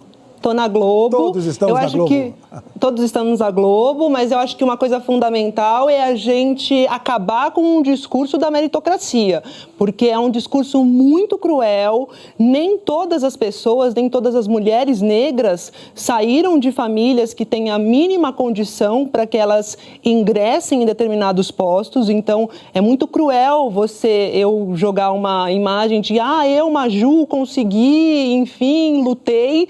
Claro que há uma luta, essa luta não tem que ser desmerecida, mas não é só isso. Tive oportunidades familiares que sei que a maioria ou muitas das mulheres negras brasileiras não têm. Então, isso é uma coisa. A outra coisa é que as empresas devem também, no recrutamento, como bem falou a Lilian, baixar o crivo. Isso não significa diminuir a qualidade, mas se você vai exigir de um estagiário que ele fale inglês, alemão, francês, mandarim, muito difícil que vários negros tenham essa capacitação. Ou então as empresas contratem esses negros e ajudem a dar formação. Essa é uma atitude proativa, ajudar esses negros com o inglês, com a ambientação no ambiente que às vezes é totalmente branco e que muitos negros emocionalmente se assustam ao se ver um ambiente em que não encontram seus pares, em que os seus pares então estão geralmente em postos importantes para o funcionamento, mais subalternos, e não se veem na chefia. E como a Flávia falou, é importante negros na gerência, na diretoria, para um olhar diversificado. Diversidade é lucro, é bom para a empresa, é preciso acordar para isso. Maju Coutinho, como é que você e a sua família fizeram para furar o bloqueio? Conta aqui para nós. Olha, eu sou filha de educadores, né? Mas a minha avó, a materna, que é a mãe da minha mãe, a avó materna, obviamente, ela era doméstica. E essa avó doméstica, que trabalhou em casas de famílias ricas aqui em São Paulo, ela sacou que a saída seria educação. Então, ela falou que a minha mãe tinha que estudar. E aí a minha mãe estudou em escola pública, ingressou em universidade pública, na Universidade de São Paulo, aqui no estado de São Paulo, e também foi uma mulher que, junto com meu pai, Zilma e João, apostaram na educação como meio para a ascensão, né? E também uma família muito consciente, muito ligada aos movimentos negros. Desde criança eu cresci com esse ambiente, então isso também me deu estofo para aguentar com o máximo de resiliência as porradas que eu sempre levei e que espero não levar mais, mas a gente sabe que a gente sente na pele isso.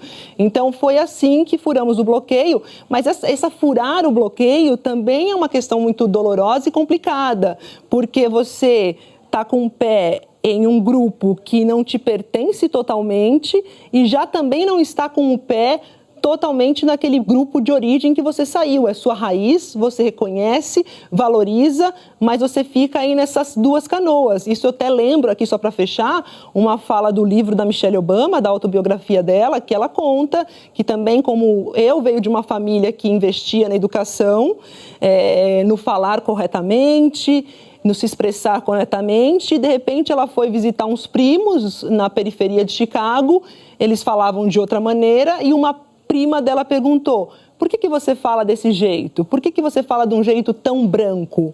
E ela realizou que ela tinha algo de diferente. Então também você estar com esse pé nessas duas canoas, em qual é a sua identidade real. Você não falou da vovó Maria Júlia. Ela se chama Maria Júlia por causa da avó dela, gente. Vou confidenciar. Da bisavó. Aqui. Bisavó, da vovó Maria Júlia.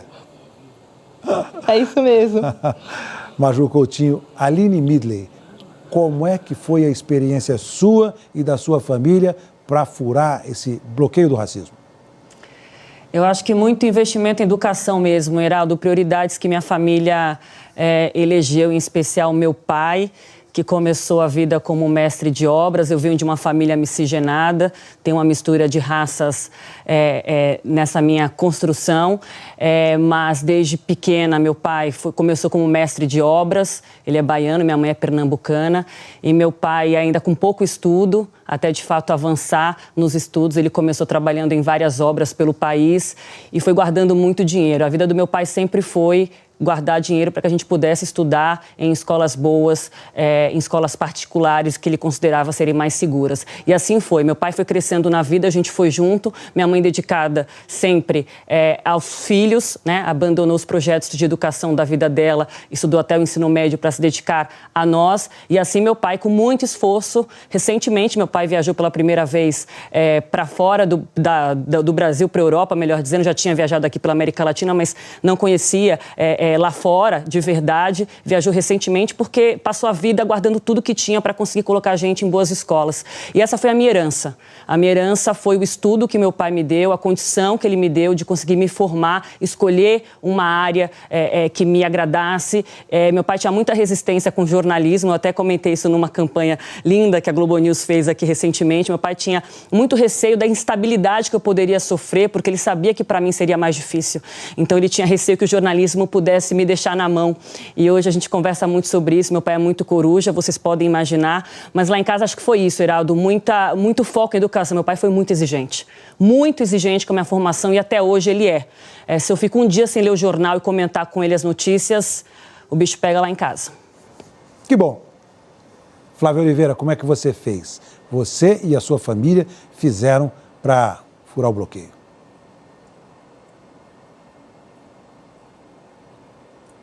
O Heraldo, eu falei anteriormente, né, desse compromisso com a educação. Eu acho que isso nos aproxima, mas eu sou produto da escola pública, viu, Heraldo?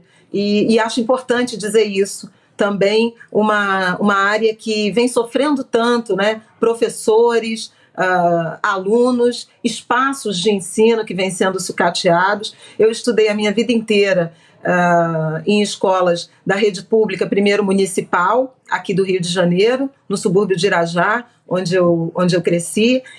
O meu ensino médio eu fiz numa escola federal, a Escola Nacional de Ciências e Estatísticas. Acho que vem daí a minha entrada no jornalismo econômico. Eu sou técnica em estatística, formada, e estudei na Universidade Federal Fluminense, uma universidade também pública e gratuita. Em razão disso, eu sou profundamente comprometida com o ensino público e gratuito e com a educação como plataforma de mobilidade social. Mas não apenas o letramento formal ele é importante também uma sociedade que crie oportunidades. O Brasil ainda tem uma estrutura de acesso ao mercado de trabalho e, sobretudo, as melhores vagas no mercado de trabalho, muito ancorada em quem a gente conhece, né? Em redes de relacionamento. E isso, naturalmente, é muito difícil furar esse bloqueio quando você vem da periferia, no meu caso, criada por uma mãe sozinha, que tinha 5 anos de escolaridade e não tinha essa rede de relacionamento. Por isso a gente reivindica tanto políticas públicas de inclusão e processos seletivos, digamos assim, que não levem em conta, por exemplo, endereço, e a gente sabe que leva, sobrenome, e a gente sabe que leva. Aliás, Barack Obama falava isso quando presidente dos Estados Unidos, porque o candidato Jamal tinha o seu currículo recusado e John era sistematicamente convidado para entrevistas. Eu acho que isso atravessa também o Brasil, esse processo seletivo de exclusão, e isso precisa ser alterado porque há muita capacidade, potência, tecnologia e talento nas periferias brasileiras. Heraldo. Zileide Silva, como você e sua família fizeram para furar os bloqueios? Eu sei que a sua família, em parte, veio do Nordeste. Sergipe. Exato, Heraldo. Heraldo, incrível, ouvindo a Aline, ouvindo a Flávia, como as histórias se repetem, como temos espelhos nas nossas frentes. Meu pai também era mestre de obras, como o pai da Aline, e teve sempre uma preocupação. Ele falava que a única herança que ele poderia deixar para a família dele, para os filhos deles, somos 3 irmãos, era a educação. Minha mãe, dona de casa, sempre apostou, aí eu vou para a Flávia, na escola pública. Eu lembro que eu pegava um ônibus para ir até a escola pública, porque era a melhor escola, era considerada a melhor escola, não tínhamos condições de pagar uma escola particular, então escolher a melhor escola pública. Eu fiz todo o ensino, hoje fundamental, médio, em escolas públicas.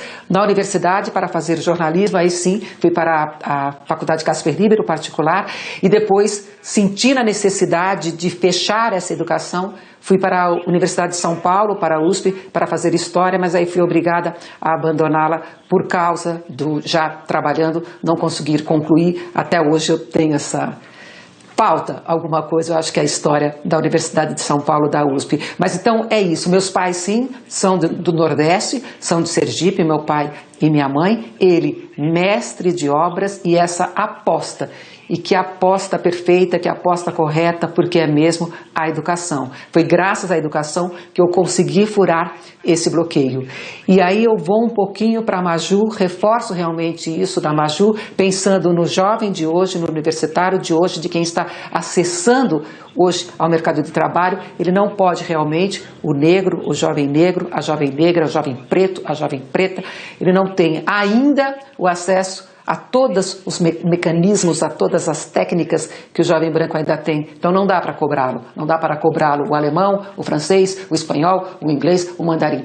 Ainda não dá. Aí a oportunidade que as empresas têm que ter, têm que olhar para isso e têm que pensar em como trabalhar para ter uma equidade, para tentar obter isso e permitir que essas pessoas tenham acesso a esse mercado de trabalho como nós todas tivemos. Eu, filha de mestre de obras, como a Aline, e eu, egressa de escola pública, como a Flávia, com muito orgulho. Por isso que é tão importante hoje, principalmente hoje, valorizar o ensino público, algo que nós acompanhamos, uma discussão que nós acompanhamos agora. Heraldo, vou tentar não me alongar, mas é que eu acho importante nessa discussão do Enem. Como viabilizar o Enem se o jovem da escola pública não tem simplesmente acesso à internet, é obrigado a depender de apostila. Como manter uma igualdade, ou isso simplesmente aumentaria ainda mais essa desigualdade. São questões que você levantou e que daqui nós todos estamos levantando. A importância de se tentar furar esse bloqueio, de ter mecanismos que permitam que todos possam furar esses bloqueios. Eu vou a Lilian Ribeiro, e a Lilian Ribeiro está na redação do Rio de Janeiro, redação da Globo News. Ali atrás está uma colega nossa, Renata Scheiber. Olha ela aqui. Ó. Vamos aqui, eu vou mostrar uma colega loirinha. Olha lá, Renata, prazer em te ter. Temos vários colegas, nós temos colegas negros, colegas brancos, colegas mestiços. Essa é a cara do povo brasileiro. Lilian Ribeiro.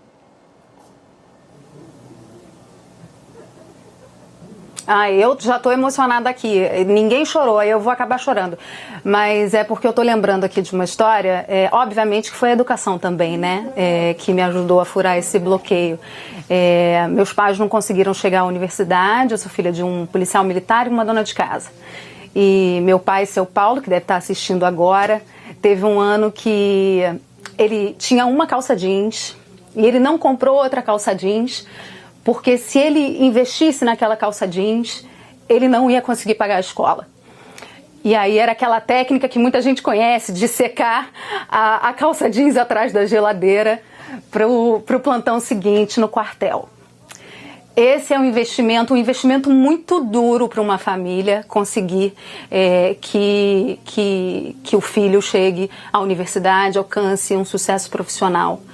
Acho que não precisa ser assim, as pessoas não precisam sofrer tanto para conseguir chegar. E por isso, como sociedade, a gente tem que repensar esse acesso à educação e às vagas de trabalho, Heraldo.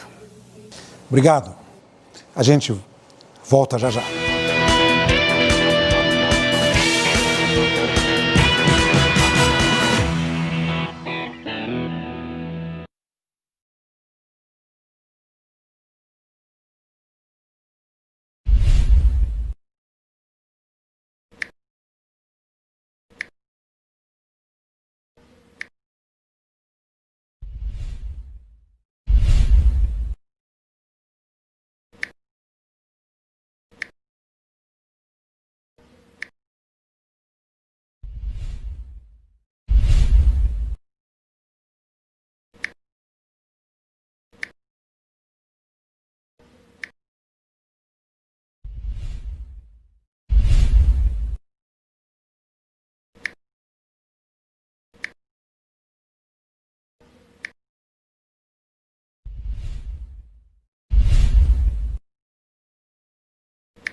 Temos aqui Zileide, Flávia, Aline, Lilian, Maju. Estamos discutindo o racismo no Brasil a partir do nosso olhar. Eu pedi a cada uma que desse um depoimento a respeito das dificuldades.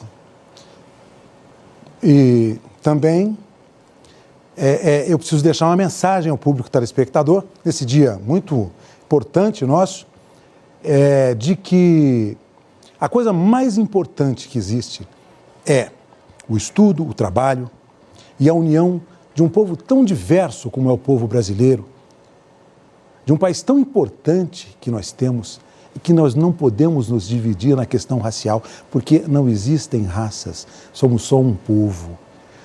O que eu aprendi com esses anos todos de caminhada jornalística, para chegar a esse momento, estar com essas colegas, para discutir a questão racial, é que as empresas, os organismos, as instituições precisam ter um olhar para os negros também no Brasil. A população não negra precisa ter um olhar em relação ao negro. Com trabalho, com estudo, nós vamos construir uma nação. Me desculpem, eu vou para os depoimentos finais. Zileide.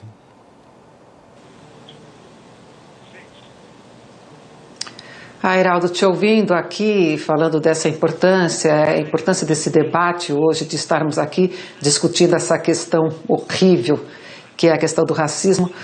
Sabe, Heraldo, pensando aqui o que falar, sabe qual é o meu sonho? Que um dia isso não seja necessário, tá? Isso que você falou, não existe preto, branco, somos todos seres humanos. Que um dia, não sei quando, sei que vai demorar muito, eu já sonhei lá atrás que sim, nós podemos, com Barack Obama, pensei em ver um outro Estados Unidos. Enfim, que um dia realmente um debate como esse não seja absolutamente necessário, tá? Que sejamos todos iguais. Vai demorar? Vai, claro que vai.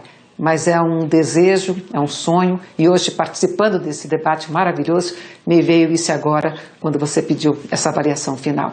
Que isso não seja mais necessário, tá? Flávia Oliveira.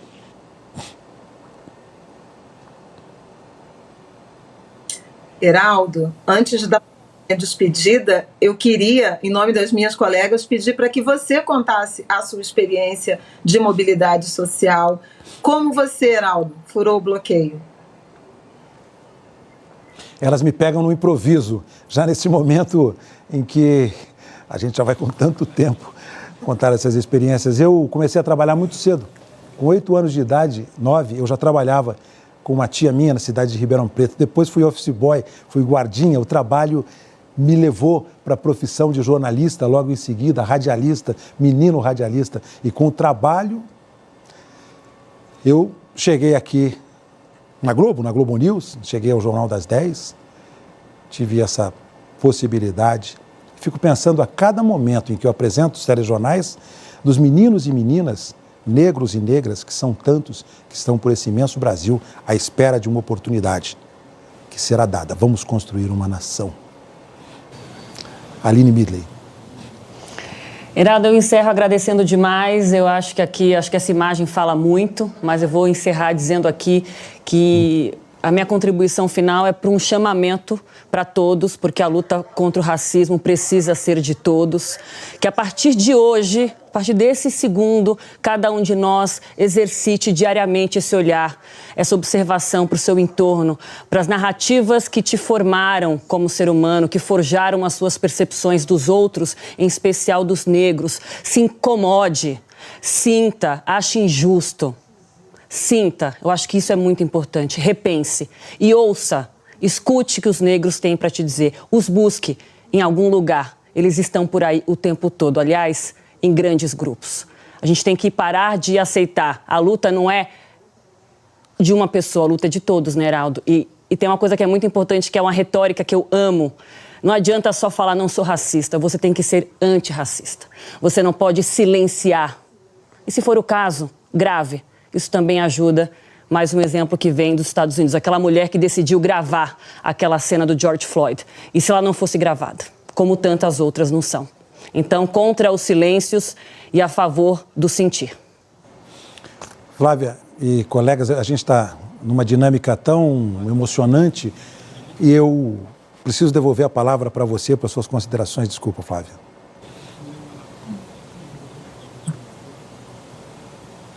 Heraldo, eu quero ser breve e falar de esperança.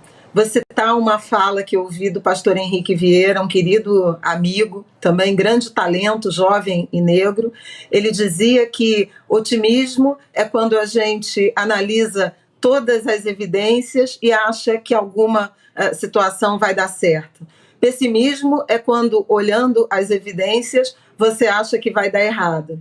Esperança é quando você olha todas as evidências, acha que vai dar errado e ainda assim insiste. Eu acho que nós todos nessa tela hoje somos exemplos da esperança dos nossos mais velhos, dos nossos antepassados, da nossa ancestralidade, vendo a juventude nas ruas dos Estados Unidos, na França, no Brasil. Eu tenho certeza de que há esperança de transformação e de melhora e preciso reivindicar que a esperança, Heraldo, é negra. Flávia Oliveira, Lilian Ribeiro, também do Rio de Janeiro, cidade maravilhosa. Eu quero agradecer, é uma alegria, um presente estar aqui hoje dividindo esse momento com pessoas tão queridas, colegas de trabalho tão competentes e que dividem as dores e alegrias de sermos quem somos, né? Eu queria só lembrar um verso do Emicida que eu admiro muito, que ele diz o seguinte, que no caminho da luz todo mundo é preto. Pensem nessa imagem e a igualdade é o único caminho. Obrigada, gente. Da Lilian, eu vou para Maria Júlia Coutinho. E toda vez que eu te vejo, Maju, eu me lembro da vovó Maria Júlia, a minha referência. Quero conhecer também, gente. Eu é a Bisa. Para suas considerações, Maju, por favor. Oh, sorrisão.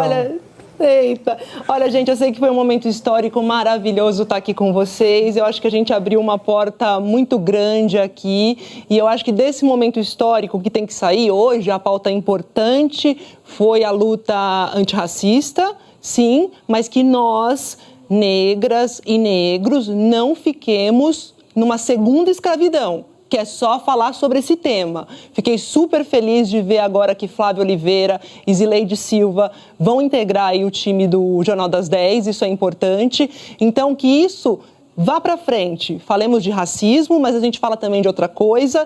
Eu não quero mais essa chamada só para entrevistas que falem sobre a questão do negro. Temos muito mais a oferecer e é importante que se normalize a nossa presença falando de diversos assuntos. E muito obrigada pela oportunidade. Foi lindo estar com vocês aqui. Eu quero agradecer uma a uma. Flávia, Zileide, Lilian, Aline, Maria Júlia, avô Bisa, Maju. Eu agradeço muito a vocês. Antes, porém, eu quero fazer um agradecimento especial ao Irlan Simões, que se não foi o primeiro a tuitar, foi o primeiro tweet que nós vimos aqui. Quero agradecer a ele e a todos os outros que retuitaram. Às vezes a gente acha que está fazendo tudo certo, mas a gente erra. E as redes sociais estão aí para nos ajudar a corrigir esses erros. Hoje e no futuro. Não falei que seria um debate revelador, necessário? Na próxima semana estaremos de volta com um programa sobre vida selvagem nas cidades. Você fica agora com o Jornal da Globo. Um bom fim de semana e até sexta-feira que vem.